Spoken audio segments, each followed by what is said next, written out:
imagine walking into like a car dealership, right? Okay. You checked your banking app this morning while you were having your coffee, and sitting right there on your screen is this gleaming, beautiful 740 credit score. Oh, the best feeling. You feel totally golden. Exactly. You feel great.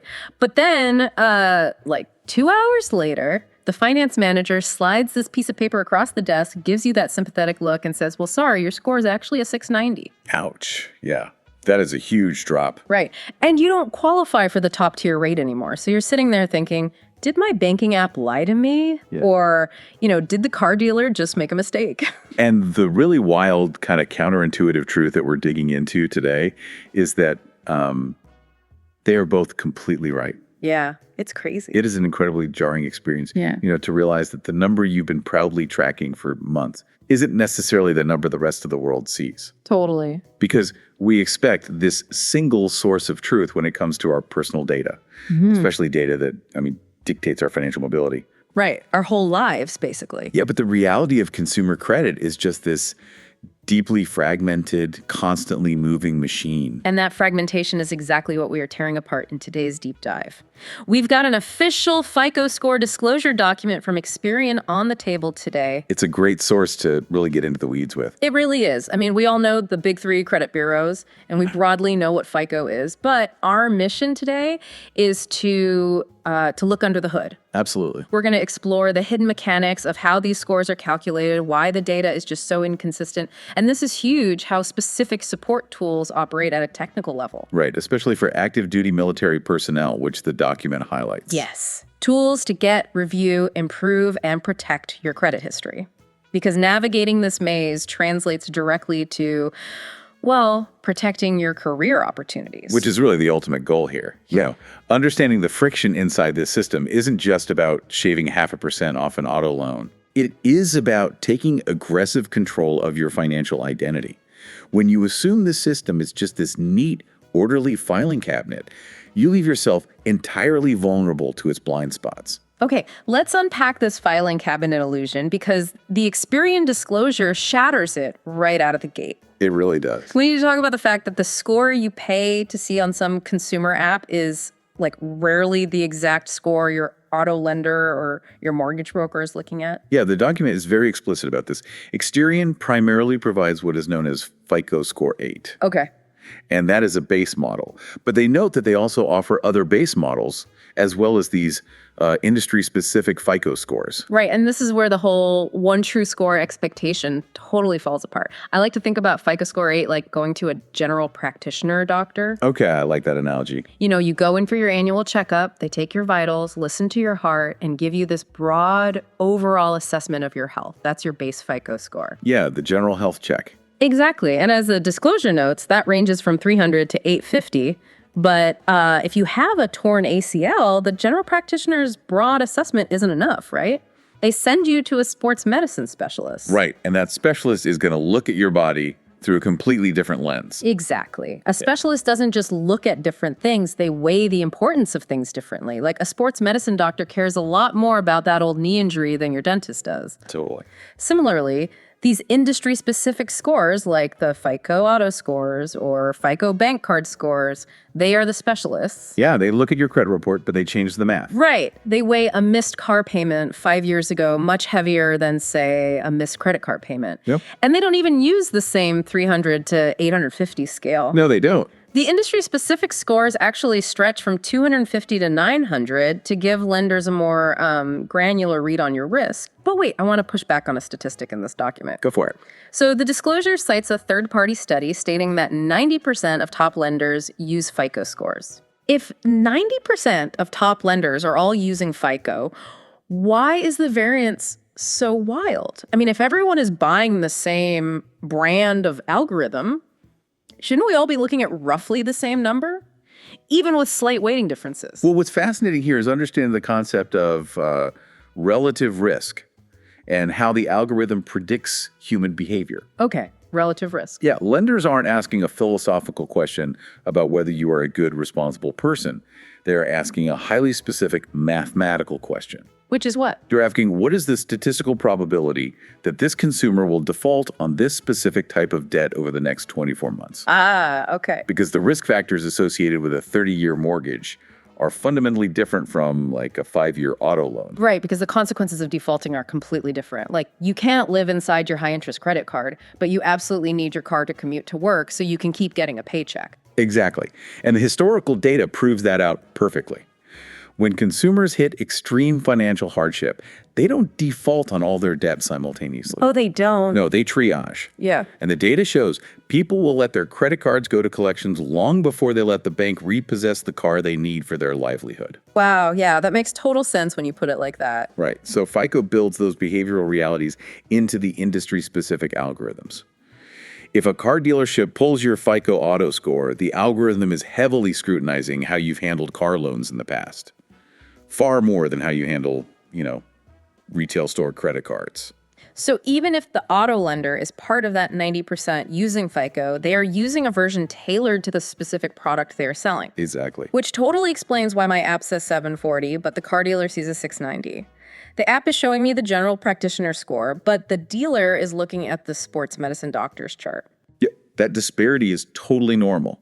And Experian's disclosure attempts to reassure consumers by pointing out that while the exact number varies, your overall credit rating, like your general risk bucket, usually remains consistent. Okay, so you're still in the same ballpark. Right. If you are incredibly responsible across the board, you might be an 800 on the base model and like an 820 on an industry-specific model. In both scenarios, the lender views you as a low credit risk. But that's reassuring, at least. Yeah, the real danger isn't the model variation. The real danger is what happens when the underlying data is flawed. Oh, man. Which brings us to the friction between the bureaus themselves. Here's where it gets really interesting. Yeah, this is the messy part. Because FICO is just the math equation. But a math equation is only as good as the numbers you plug into it. We all know the big three: Experian, TransUnion, Equifax. Big ones, yeah.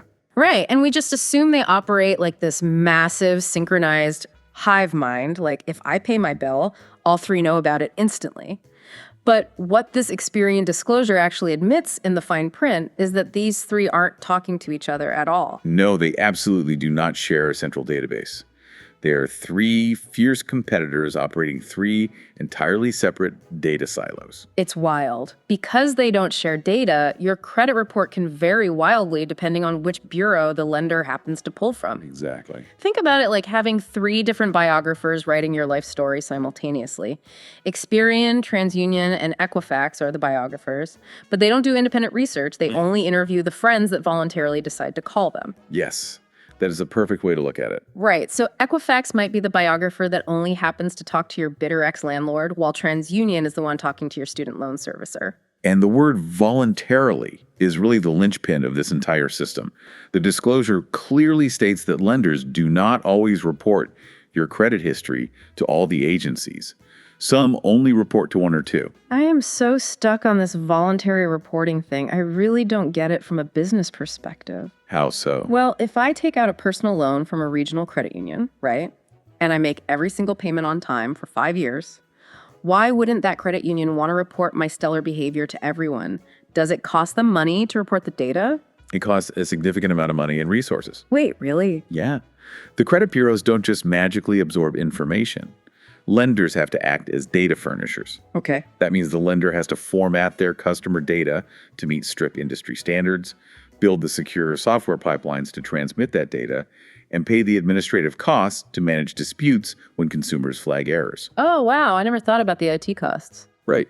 For a massive national bank, sending data to all three bureaus is a rounding error in their IT budget. But for a local credit union or a smaller regional lender, the cost of compliance and data formatting is high. So they might just pick one. Exactly. They might decide to sign a contract to report data exclusively to Equifax just to save money. So my perfect 5-year payment history on that loan is completely invisible to Experian and TransUnion. Completely invisible. That inherently creates massive blind spots.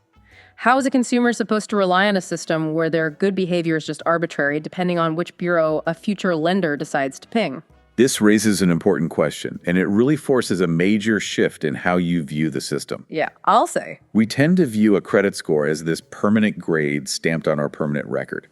But because of these blind spots, the disclosure emphasizes a very different reality. Your FICO score is based purely on the information in your credit report at the exact time it is requested. It's just a snapshot. A snapshot taken in a fraction of a second. When a lender hits submit on an application, the FICO algorithm runs through whatever data is held by that specific bureau in that exact millisecond, processes the math, and spits out a number. And because lenders are updating accounts at different times of the month, your underlying report is basically in a state of constant flux. Exactly. So sitting back and assuming there is an omniscient database perfectly logging your financial life is a massive vulnerability. You cannot assume accuracy in a fragmented system. If you have a biographer who missed a 10-year chapter of your life because no one called them, you have to be the one to hand them the manuscript and say, hey, you missed this. The burden of data management falls entirely on the consumer. 100%. So what does this all mean? That reality, that the system is fragmented, reliant on voluntary reporting, and full of blind spots, it makes taking active control of your data incredibly urgent. Absolutely critical. Which brings us to the tools available to actually manage this chaos. Experian's stated goal in the document is bringing financial power to all, and they back that up by outlining a specific support structure. Right. Things like security freezes, fraud alerts, identity theft victim assistance, and systems for disputes. And these aren't just like polite customer service options, right? They are legal mechanisms designed to force the bureaus to alter how they handle your data. Yes. They are powerful levers. Let's really zero in on one specific demographic Experian highlights in their support structure: active duty military. This is a huge focus. The document makes a point to single out support tools for service members. For someone in the military, utilizing these tools to get, review, improve, and protect their credit history isn't just about qualifying for a mortgage when they eventually transition back to civilian life. No, not at all. It translates directly to their day-to-day opportunities during their military career. If we connect this to the bigger picture, the Department of Defense views financial readiness as a core component of mission readiness. They are inextricably linked. Let's look at the actual mechanics of these tools, because I want to understand how they actually protect a career. Let's take the security freeze. Okay. How does a freeze actually work at the database level? Because if I am a service member deploying for a 9-month tour on a submarine or heading to a forward operating base with zero reliable internet access, I can't be checking my banking app every morning. Right, you're totally disconnected. So a security freeze is essentially throwing a heavy deadbolt on your data silo. A deadbolt. I like that. When you place a freeze with a bureau, you are changing the permissions at the server level. If an identity thief gets your social security number and tries to open a massive line of credit in your name while you are underwater on that submarine, the new lender will ping the bureau to pull your snapshot. Exactly. But because the freeze is active, the bureau's system automatically blocks the request and returns an error. The lender cannot see your score or your report. And no lender is going to issue thousands of dollars in new unsecured credit without seeing that data. Never. So it halts the fraud at the point of origin. But what about the active duty fraud alerts the disclosure mentions? How does an alert differ mechanically from a hard freeze? Well, a freeze blocks all access, right? Which can be cumbersome if you actually do need to apply for something while serving. Sure. An active duty fraud alert doesn't block the data. It adds a mandatory legally binding verification step. Oh, okay. How does that work? When the lender pulls your snapshot, your data comes through, but it is accompanied by this massive red flag in the system. That flag legally requires the lender to take extra steps, usually calling a specific phone number you provided, to verify your identity before proceeding. It forces a human being to stop and check before the automated system just rubber stamps a fraudulent application. So for a service member dealing with constant deployments or permanent changes of, moving bases every few years, how crucial are these mechanisms in preventing something like identity theft from silently derailing their career? It's the difference between a successful 20-year career and an abrupt administrative discharge. Wow, seriously? Consider the requirements for maintaining a military security clearance. Your clearance level dictates everything: the intelligence you can access, the units you can be assigned to, and your ceiling for promotion. And isn't financial trouble one of the absolute fastest ways to get a clearance revoked? It is the primary vulnerability background investigators look for. Really? More than anything else? Yeah, because when adjudicators are reviewing a service member's clearance, they're looking for leverage points. If an adversary or a foreign intelligence service wants to compromise someone, massive, unmanageable debt is the perfect pressure point for bribery or blackmail. Oh man, I never even thought of that. So imagine a scenario where a service member is deployed to a combat zone and their identity is stolen back home. The thief runs up $80,000 in high-interest debt across multiple bureaus. The background investigator pulls that snapshot in time we talked about earlier. They see the data from the bureau that caught the fraudulent debt, and because they don't know it's fraud, they just assume the snapshot is an accurate reflection of the soldier's behavior. Exactly. To the investigator, that highly qualified soldier suddenly looks like a massive glaring security risk on paper. They look compromised. And suddenly you are pulled from your unit, losing your billet, and facing a disciplinary review board for something you didn't even do, simply because you weren't actively managing the blind spots in your credit profile while serving overseas. Which is exactly why the disputes mechanism listed in the disclosure is so vital. Right. If that scenario happens, or even if a legitimate lender just incorrectly reports a missed payment due to an administrative error while you were moving bases, you have a mechanical right to fight back. What does a dispute actually entail for a deployed soldier, though? Is it just calling a 1-800 number and complaining? It is much stronger than that. Filing a dispute triggers a legally mandated compliance mechanism under the Fair Credit Reporting Act. Okay. When you dispute an item, the Bureau cannot just ignore you. They are legally required to investigate the claim, usually within 30 days, and they must contact the data furnisher, the lender who reported the bad info. So the burden of proof shifts. Completely. The lender has to produce the documentation to prove the debt is yours and accurate. If they cannot prove it, or if they just fail to respond in time, the Bureau is legally obligated to delete that data from your file. Wow. So you are forcing the biographer to fact-check their own manuscript. Yes. You're utilizing a legal lever to force the Bureau to correct the underlying data so that when the military reviewer pulls your next FICO snapshot, the math equation has clean, accurate numbers to work with. And that is the massive perspective shift this disclosure ultimately represents. It really is. When you understand that the data is siloed between competitors, that lenders only report voluntarily based on their own budgets, and that your score is nothing more than a millisecond snapshot, you stop being a passive subject of the credit system. Right. Using freezes, active duty alerts, and the dispute process transforms you into an active manager of your own financial identity. Exactly. So let's briefly recap the journey we've taken through this Experian disclosure today, because we've dismantled a lot of conventional wisdom. We covered a lot of ground. We did. We started with the realization that checking your credit isn't like looking at a single thermometer. You don't just have one FICO score, you have dozens. Right. Depending on whether you are at the general practitioner or the sports medicine specialist, your score can range from 300 to 850 or 250 to 900 because the algorithm actively changes its weighting based on the exact type of loan you are trying to get. We also expose the reality of the raw data feeding those mathematical models. Experian, TransUnion, and Equifax are not a synchronized network. Not at all. Because it costs money for lenders to format and report data, they often only furnish information to one or two bureaus voluntarily. This creates massive blind spots where your profile looks completely different depending on which agency generates your snapshot on any given day. And finally, we saw how vital it is to get into the driver's seat and use the protective tools these agencies offer. Yes, especially for military personnel. Right. Whether it's locking the database with a security freeze, forcing identity verification with an active duty military alert, or triggering a legal investigation through a dispute, these mechanisms are essential. Especially for service members whose security clearances, promotions, and overall career opportunities rely heavily on a strong, uncompromised credit history. You have to aggressively protect the data because the data entirely dictates the score. It is a complex ecosystem and, frankly, a somewhat fragile one when you look closely at how the data is sourced. It really is. And as we wrap up today, I want to leave you with a final thought to ponder. Let's hear it. We spent this entire deep dive dissecting how the traditional FICO model relies on a snapshot of voluntarily reported debt. Credit cards, auto loans, mortgages held by 3 private legacy agencies. Right. But financial technology is evolving incredibly fast. We are seeing a massive push toward alternative data.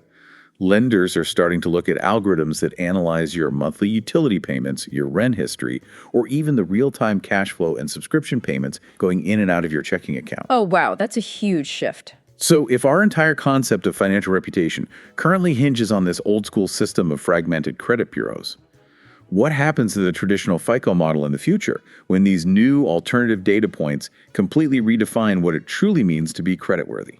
That is a massive question, and it really makes you wonder if those three biographers are going to become completely obsolete someday. It's definitely possible. Because as we've learned today, that maze of numbers isn't just a static reflection of who you are. It's a constantly moving machine, and the rules of the game are always shifting.